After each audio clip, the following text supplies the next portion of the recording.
पुण्यापाशी भोर नावाचं गाव आहे। त्या गावाच्या जंगलामध्ये महाराज काय करायचे, काही लहान पोरं घेऊन जायचे, त्यांच्या हातात विटी दांडूचा खेळ द्यायचे आणि सांगायचं की बाबा तलवारबाजीचं प्रशिक्षण करा, तलवारबाजी या जंगलामध्ये करा, पण एक गोष्ट लक्षात ठेवा।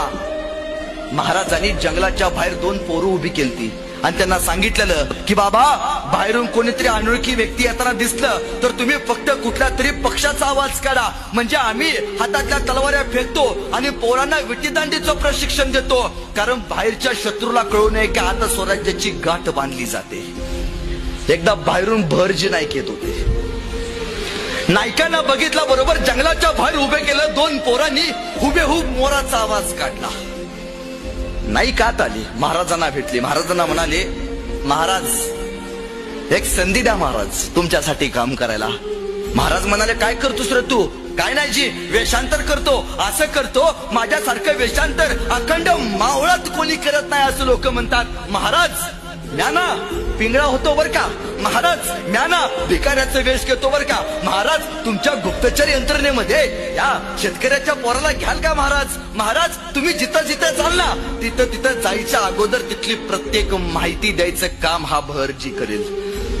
महाराज म्हणाले जा मी तुला बोलवून घेतो काही दिवसांनी।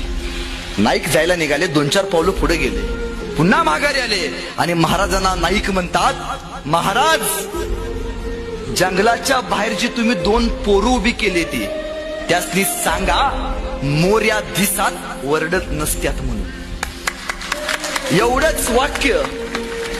एवढंच वाक्य महाराजांनी त्याचं ऐकलं आणि त्याला गुप्तहेर खात्याचा प्रमुख केला।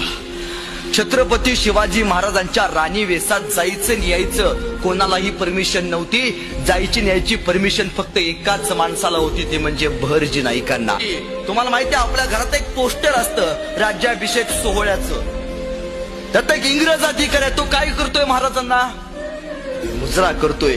तो इंग्रज अधिकारी म्हणतोय ज्यावेळी मी महाराजांच्या राज्याभिषेकाला गेलो होतो तरी महाराजांच्या शेजारी एक माणूस उभारला होता, हा तो माणूस राज्याभिषेक सोहळा व्हायच्या अगोदर 2 महिने आमच्या इंग्रजांच्या वाकारीच्या शेजारी भीक मागत होता। मी माझ्या खिशातला पैसा काढला आणि ह्याच्या ताटात टाकला, त्या बेट्यानं 2 महिन्यात अख्खी सुरत आमची भिकारी करून टाकली। तो दुसरा तिसरा कोणी नव्हता, स्वराज्याचा गुप्तहेर भरजी नाईक होते। म्हणजे इंग्रजांना सुद्धा कळाले हे भरजी म्हणजे साधी गोष्ट नाही, साधी आसमानी नाही।